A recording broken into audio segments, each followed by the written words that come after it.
जय महालक्ष्मी दोस्तों। आज की वीडियो में हम सुनेंगे वैभव लक्ष्मी व्रत कथा को। तो चलिए कथा का श्रवण करते हैं। जब भी माँ लक्ष्मी जी की पूजा की जाती है तो श्री यंत्र की पूजा अवश्य की जाती है। तो वैभव लक्ष्मी के व्रत में सबसे पहले श्री यंत्र को प्रणाम करें, माँ लक्ष्मी जी को प्रणाम करें, उसके बाद कथा का श्रवण करें। तो चलिए कथा का श्रवण करते हैं। एक बड़ा शहर था। इस शहर में लाखों लोग रहते थे। पहले के ज़माने के लोग साथ साथ रहते थे और एक दूसरे के काम आते थे। पर नए ज़माने के लोगों का स्वरूप ही कुछ अलग सा है। सब अपने अपने काम में व्यस्त रहते हैं। किसी को किसी की परवाह नहीं है। घर के सदस्यों को भी एक दूसरे की परवाह नहीं होती। भजन कीर्तन भक्ति भाव दया माया परोपकार जैसे संस्कार कम हो गए। शहर में बुराइयां बढ़ गई थी। शराब जुआ रेस व्यभिचार चोरी डकैती वगैरह बहुत गुनाह शहर में होते थे। कहावत है कि हजारों निराशा में एक अमर आशा छिपी होती है। इसी तरह इतनी बुराइयों के बाद शहर में कुछ अच्छे लोग भी रहते हैं। ऐसे अच्छे लोगों में शीला और उसके पति की गृहस्थी मानी जाती थी। शीला धार्मिक प्रकृति की और संतोषी थी। उसका पति भी विवेकी और सुशील था। शीला और उसका पति ईमानदारी से जीते थे। वे किसी की बुराई नहीं करते थे और प्रभु भजन में अच्छी तरह अपना समय व्यतीत कर रहे थे। उनकी गृहस्थी एक आदर्श गृहस्थी थी और शहर के लोग उनकी गृहस्थी की सराहना करते थे। शीला की गृहस्थी इसी तरह खुशी खुशी चल रही थी। पर कहा जाता है कि कर्म की गति अटल है। विधाता के लिखे लेख कोई नहीं समझ सकता। इंसान का नसीब पल भर में राजा को रंक बना देता है और रंक को राजा बना देता है। शीला के पति के अगले जन्म के कर्म भोगने बाकी रह गए होंगे कि वह बुरे लोगों की दोस्ती कर बैठा। वह जल्दी से करोड़पति होने का ख्वाब देखने लगा, इसलिए वह गलत रास्ते पर चल गया और करोड़पति होने की बजाय वह रोड़पति बन गया। यानी रास्ते के भिखारी की समान उसकी हालत हो गई थी। शहर में शराब जुआ रेस चरस गांजा वगैरह बुराइयां फैली हुई थी। उसमें शीला का पति भी फंस गया। दोस्तों के साथ उसे भी शराब की आदत हो गई। जल्द से जल्द पैसा वाले बनने की लालच में उसने बुरे दोस्तों की संगत करी और इस तरह बचाई हुई धनराशि जुए में हार गया। शीला सुशील और संस्कारी स्त्री थी। उसको पति के बर्ताव से बहुत दुख हुआ, किंतु वह भगवान पर भरोसा करके बड़ा दिल रखकर दुख सहने लगी। कहा जाता है कि सुख के पीछे दुख और दुख के पीछे सुख आता ही है, इसलिए दुख के पीछे सुख आएगा ही। इसी श्रद्धा के साथ शीला प्रभु कीर्तन में लीन रहने लगी। इस तरह शीला असहाय दुख सहते सहते प्रभु भक्ति में वक्त बिताने लगी। अचानक एक दिन दोपहर को उनके घर पर किसी ने दस्तक दी। शीला सोच में पड़ गई कि मुझ जैसे गरीब के घर इस वक्त कौन आया होगा। फिर भी द्वार पर आए हुए अतिथि को आदर करना चाहिए। ऐसे आर्य धर्म के संस्कार वाली शीला ने खड़े होकर द्वार खोला। देखा तो सामने एक माँ जी खड़ी थी। वे बड़ी उम्र की लग रही थी, किंतु उनके चेहरे पर अलौकिक तेज निखर रहा था। उनकी आंखों में मानो अमृत भरा हुआ हो। उनका भव्य चेहरा करुणा और प्यार से छलकता था। उनको देखते ही शीला के मन में अपार शांति छा गई। वैसे शीला इन माँ जी को पहचानती नहीं थी, फिर भी उनको देखकर शीला के रोम रोम में आनंद छा गया। शीला माँ जी को आदर के साथ घर ले आई। घर में बिठाने के लिए कुछ भी नहीं था, अतः सकुचाकर फटी हुई चादर पर उनको बिठाया। माँ जी ने कहा, क्यों शीला, मुझे पहचाना नहीं?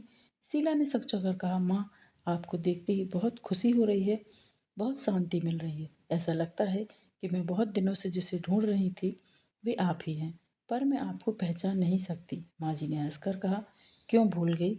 हर शुक्रवार को लक्ष्मी जी के मंदिर में भजन कीर्तन होते हैं, तब मैं भी वहाँ आती हूँ। वहाँ हर शुक्रवार को हम मिलते हैं। पति गलत रास्ते पर चला गया। तब से शीला बहुत दुखी हो गई थी और दुख की मारी वह लक्ष्मी जी के मंदिर भी नहीं जाती थी। बाहर के लोगों से नज़र मिलाते भी उसे शर्म आने लगी थी। उसने याददाश्त पर जोर दिया, पर उसे माँ जी याद नहीं आ रही थी। तब माँ जी ने कहा, तू लक्ष्मी मंदिर में कितने मधुर भजन गाती थी, आजकल तू दिखाई नहीं देती, इसलिए मुझे लगा कि तुम क्यों नहीं आती हो। कहीं बीमार तो नहीं हो गई ना? ऐसा सोचकर मैं तुझसे मिलने चली आई हूँ। माँ जी के अति प्रेम के शब्दों से शीला का हृदय पिघल गया। उसकी आंखों में आंसू आ गए। यह देखकर माँ जी शीला के नज़दीक खिसकी और उसकी सशक्ति पीठ पर प्यार भरा हाथ रखकर सांत्वना देने लगी। माँ जी ने कहा, बेटी, सुख और दुख तो धूप और छांव की तरह होते हैं। सुख के पीछे दुख और दुख के पीछे सुख आता है। धैर्य रखो बेटी। तुझे क्या परेशानी है? तेरे दुख की बात मुझे सुना, तेरा मन भी हल्का हो जाएगा और तेरे दुख का कोई उपाय भी मिल जाएगा। माँ जी की बात सुनकर शीला के मन में कुछ तसल्ली हुई। उसने माँ जी से कहा, माँ, मेरी गृहस्थी में भरपूर प्रेम और खुशियाँ थीं। मेरे पति भी सुशील थे। भगवान की कृपा से किसी चीज़ की कोई कमी नहीं थी। संतोष था। हम शांति से गृहस्थी चलाते, परस्पर भक्ति में अपना समय व्यतीत करते थे। अचानक हमारा भाग्य हमसे रूठ गया। मेरे पति को बुरे लोगों से दोस्ती हो गई। खराब संगत की वजह से शराब, जुआ, चरस, गांजा वगैरह खराब आदतों के शिकार हो गए और उन्होंने सब कुछ खो दिया और हम भिखारी जैसे हो गए। यह सुन माँ जी ने कहा, सुख के बाद दुख और दुख के बाद तो सुख आता ही है। ऐसा ही कहा जाता है कि कर्म की गति न्यारी होती है। हर इंसान को अपने कर्म भुगतने ही पड़ते हैं। इसलिए तू चिंता मत कर, अब तू भुगत चुकी है। अब तुम्हारे सुख के दिन अवश्य आएंगे। तू तो माँ लक्ष्मी जी की भक्त है। माँ लक्ष्मी जी तो प्यार और करुणा के अवतार हैं। वे अपने भक्तों पर हमेशा ममता रखती हैं। इसलिए तू धैर्य रख के माँ लक्ष्मी जी का व्रत कर, इससे सब कुछ ठीक हो जाएगा। तो माँ लक्ष्मी जी का व्रत करने की बात सुनकर शीला के चेहरे पर चमक आ गई। उसने पूछा, माँ लक्ष्मी जी का व्रत कैसे किया जाता है, वह मुझे समझाइए। मैं यह व्रत अवश्य करूँगी। माँ जी ने कहा, बेटी, माँ लक्ष्मी जी का व्रत बहुत सरल है। उसे वर लक्ष्मी, वैभव लक्ष्मी या वरद लक्ष्मी कहा जाता है। यह व्रत करने वालों की सभी प्रकार की मनोकामनाएं पूर्ण होती हैं। वह सुख, संपत्ति और यश प्राप्त करता है। ऐसा कहकर माँ जी वैभव लक्ष्मी व्रत की विधि कहने लगी। बेटी, वैभव लक्ष्मी व्रत तो सीधा साधा व्रत है, किंतु कई लोग यह व्रत गलत तरीके से करते हैं, अतः उसका फल नहीं मिलता। लोग कहते हैं कि सोने के गहने की हल्दी कुमकुम से पूजा करो, बस व्रत हो गया। पर ऐसा नहीं है। कोई भी व्रत शास्त्रीय विधि पूर्वक करना चाहिए, तभी उसका फल मिलता है। सिर्फ सोने के गहने की पूजा करने से फल मिल जाता तो आज सब सब लखपति बन गए होते। सच्ची बात यह है कि सोने के गहनों की विधि विधान से पूजा करना चाहिए और व्रत का उद्यापन भी शास्त्रीय विधि के अनुसार ही करना चाहिए। तभी यह वैभव लक्ष्मी व्रत फल देता है। यह व्रत शुक्रवार को करना चाहिए। सुबह स्नान करके स्वच्छ कपड़े पहने और सारा दिन मन में जय माँ लक्ष्मी का रटन करते रहो। किसी से चुगली नहीं करनी चाहिए और ना ही किसी की बुराई करनी चाहिए। शाम को हाथ मुंह धोकर पूर्व दिशा में मुंह रख सके इसी तरह आसन पर बैठ जाओ। सबसे पहले पाटा रखें, पाटा पर रूमाल रखें, रूमाल पर चावल का छोटा सा ढेर करो। उस ढेर पर पानी से भरा तांबे का कलश रखकर कलश पर एक कटोरी रखो। उस कटोरी में एक सोने का गहना रखो। सोने का ना हो तो चांदी का भी चलेगा और चांदी का ना हो तो नकद रुपया भी चलेगा। बाद में घी का दीपक जलाकर अगरबत्ती जला दें। और माँ लक्ष्मी जी के बहुत स्वरूप हैं। माँ लक्ष्मी जी को श्रीयंत्र अति प्रिय है, अतः वैभव लक्ष्मी पूजन में पूजा करते समय सर्वप्रथम श्रीयंत्र और लक्ष्मी जी के विधिवत स्वरूपों को सच्चे दिल से दर्शन करें। उसके बाद लक्ष्मी स्तवन का पाठ करें। बाद में कटोरी में रखे या रुपयों को हल्दी, कुमकुम और चावल चढ़ाकर पूजा करो और लाल रंग के फूल चढ़ाओ। शाम को कोई मीठी चीज़ बनाकर उसका प्रसाद रखो। ना हो तो गुड़ या शक्कर का भी प्रसाद लगा सकते हैं। फिर आरती करके 11 बार सच्चे हृदय से जय माँ लक्ष्मी बोलो। बाद में 11 या 21 शुक्रवार करने का दृढ़ संकल्प माँ के सामने करो और जो भी मनोकामना हो वह पूरी करने को माँ लक्ष्मी जी से विनती करो। फिर माँ का प्रसाद सभी लोगों में वितरित करो और थोड़ा सा प्रसाद अपने लिए रख लो। अगर आप में शक्ति हो तो आप पूरे दिन उपवास रखो और प्रसाद खाकर उपवास करो। और यदि शक्ति नहीं है तो आप शाम को एक समय प्रसाद खाकर खाना खा लो। अगर थोड़ी भी शक्ति नहीं है तो दिन में 2 बार खाना खा सकते हैं। बाद में कटोरी में रखा गहना या रुपया ले लो। कलश का पानी तुलसी क्यारी में डाल दो और चावल पक्षियों को डाल दो। इसी तरह शास्त्रीय विधि पूर्वक व्रत करने से अवश्य फल मिलता है। इस व्रत के प्रभाव से सब प्रकार की विपत्ति दूर होकर आदमी मालामाल हो जाता है। संतान ना हो तो उसे संतान प्राप्ति होती है। सौभाग्यवती स्त्री का सौभाग्य अखंड रहता है। कुंवारी लड़की को मनभावन पति मिलता है। शीला यह सुनकर आनंदित हो गई। फिर पूछा, माँ, आपने वैभव लक्ष्मी व्रत की जो शास्त्रीय विधि मुझे बताई है वे मैं उसे अवश्य करूँगी, किंतु इसकी उद्यापन विधि किस तरह करनी चाहिए यह भी कृपा करके सुनाइए। माँ जी ने कहा, 11 या 21 जो भी आपने मन्नत मानी हो उतने शुक्रवार तक वैभव लक्ष्मी व्रत पूरी श्रद्धा और भावना से करना चाहिए। व्रत के आखिरी शुक्रवार को जो शास्त्रीय विधि अनुसार उद्यापन विधि करनी चाहिए वह मैं तुम्हें बताती हूँ। आखिरी शुक्रवार को खीर या नैवेद्य रखो। पूजन विधि हर शुक्रवार को जैसे करते हैं वैसे ही करनी चाहिए। पूजन विधि के बाद एक श्रीफल फोड़ो और कम से कम 7 कुंवारी या सौभाग्यशाली स्त्रियों को कुमकुम का तिलक करके साहित्य संगम की वैभव लक्ष्मी व्रत की एक एक पुस्तक उपहार में देनी चाहिए। सबको प्रसाद देना चाहिए। फिर धन लक्ष्मी स्वरूप, वैभव लक्ष्मी स्वरूप माँ लक्ष्मी जी की छवि को प्रणाम करें। माँ लक्ष्मी जी का यह स्वरूप वैभव देने वाला है। प्रणाम करके मन ही मन भावुकता से माँ को प्रार्थना करते वक्त कहें कि हे माँ धनलक्ष्मी, हे माँ वैभव लक्ष्मी, मैंने सच्चे हृदय से आपका वैभव लक्ष्मी व्रत पूर्ण किया है, तो हे माँ हमारी जो भी मनोकामना हो वह पूर्ण कीजिए। मेरी समस्त प्रकार की मनोकामनाएं पूर्ण कीजिए, हमारा कल्याण कीजिए। जिसे संतान ना हो उसे संतान दीजिए। सौभाग्यशाली स्त्री का सौभाग्य अखंड कीजिए। कुंवारी लड़की को मन भावन पति देना। आपका यह चमत्कारी वैभव लक्ष्मी व्रत जो भी करे उसकी सभी विपत्ति दूर करना, सबको सुखी करना। हे माँ, आपकी महिमा अपरंपार है। इस तरह माँ की प्रार्थना करके माँ लक्ष्मी जी का धन लक्ष्मी स्वरूप को भाव से वंदन करो।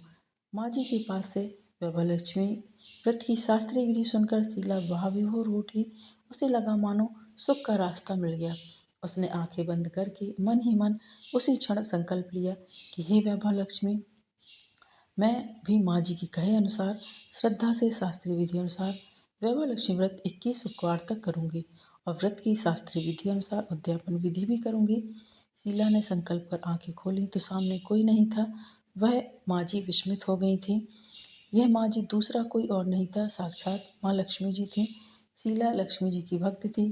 शीला लक्ष्मी जी की अनन्य भक्ति थी, इसलिए अपने भक्त को रास्ता दिखाने के लिए माँ लक्ष्मी देवी माँ जी का रूप धारण कर शीला के पास आई थी। दूसरे दिन शुक्रवार था। सवेरे स्वच्छ वस्त्र धारण कर शीला मन ही मन श्रद्धा से और पूरे भक्ति भाव से जय माँ लक्ष्मी का रटन करती रही। सारा दिन किसी की चुगली नहीं की। शाम हुई तब हाथ पाँव मुँह धोकर शीला पूर्व दिशा की ओर मुँह करके बैठ गई। घर में पहले सोने के बहुत से गहने थे, पर पति के गलत रास्ते पर चले जाने के कारण उसके सभी गहने गिरवी रख दिए गए। पर नाक की चुन्नी बच गई थी। नाक की चुन्नी निकालकर उसे धोकर शीला ने कटोरी में रख दिया। सामने पटे पर रूमाल रखकर मुट्ठी भर चावल का ढेर किया। उस पर तांबे का कलश पानी भर कर रखा। उसके ऊपर चुन्नी वाली कटोरी रखी। फिर माँ जी ने जो शास्त्रीय विधि कही थी उसी के अनुसार वंदन, स्तवन, पूजन वगैरह किया और घर में थोड़ी शक्कर थी वह प्रसाद रखकर वैभव लक्ष्मी व्रत पूर्ण किया। यह प्रसाद पहले पति को खिलाया। प्रसाद खाते ही पति के स्वभाव में फर्क पड़ गया। उस दिन उसने शीला को मारा नहीं, सताया नहीं। शीला को बहुत आनंद हुआ। उसके मन में वैभव लक्ष्मी व्रत के लिए श्रद्धा बढ़ गई। शीला ने पूर्ण श्रद्धा भक्ति से 21 शुक्रवार तक वैभव लक्ष्मी व्रत पूर्ण किया। 21वें शुक्रवार को माँ जी के कहे मुताबिक उद्यापन विधि कर 7 स्त्रियों को वैभव लक्ष्मी व्रत की 7 पुस्तकें उपहार में दी। फिर माता जी के धन लक्ष्मी स्वरूप की छवि का वंदन करके ही मन प्रार्थना करने लगी कि हे माँ धन लक्ष्मी, मैंने आपका वैभव लक्ष्मी व्रत करने की मन्नत मानी थी, वह व्रत आज पूर्ण किया है। हे माँ, मेरी हर विपत्ति दूर करो, हमारा सबका कल्याण करो। जिसे संतान न हो उसे संतान देना। सौभाग्यवती स्त्री का सौभाग्य अखंड रखना। कंवारी लड़की को मनभावन पति देना। आपका यह चमत्कारी वैभव लक्ष्मी व्रत जो भी करे उसकी सब विपत्ति दूर करना, सबको सुखी करना। हे माँ, आपकी महिमा अपरंपार है। ऐसा बोलकर लक्ष्मी जी के धन लक्ष्मी स्वरूप की छवि को प्रणाम किया। इस तरह शास्त्रीय विधि पूर्वक शीला ने श्रद्धा से व्रत किया और तुरंत ही उसे फल मिला। उसका पति गलत रास्ते पर चला गया था, वह अब एक अच्छा आदमी हो गया और कड़ी मेहनत करके व्यवसाय करने लगा। माँ लक्ष्मी जी के वैभव लक्ष्मी व्रत के प्रभाव से उसको ज़्यादा मुनाफा होने लगा। उसने तुरंत शीला के गिरवी रखे गहने छुड़ा लिए। घर में धन की बाढ़ सी आ गई। घर में पहले जैसी शांति छा गई। वैवालक्ष्मी व्रत का प्रभाव देखकर मोहल्ले की दूसरी स्त्रियों भी शास्त्रीय पूर्वक वैवालक्ष्मी व्रत करने लगी। हे धनलक्ष्मी माँ, आपने जैसे शीला पर कृपा की है, जैसे आप शीला पर प्रसन्न हुई हैं, इस तरह आपका व्रत करने वाले सब पर प्रसन्न हो और सब पर कृपा बनाए रखें। सबको सुख शांति देना और सब पर कृपा बनाए रखना। तो ये वैवालक्ष्मी व्रत कथा थी।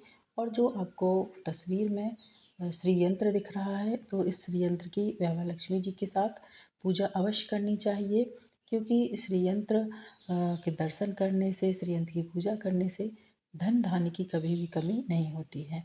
तो यदि आपको आज का वीडियो, आज की कथा पसंद आई है दोस्तों, तो वीडियो को लाइक कीजिए, शेयर कीजिए अपने दोस्तों के साथ, अपने परिवारजनों के साथ, ताकि उन तक भी वीडियो पहुँचे और वो भी वैवालक्ष्मी संबंधित संपूर्ण जानकारी को प्राप्त कर सकें, संपूर्ण कथा का श्रवण कर सकें।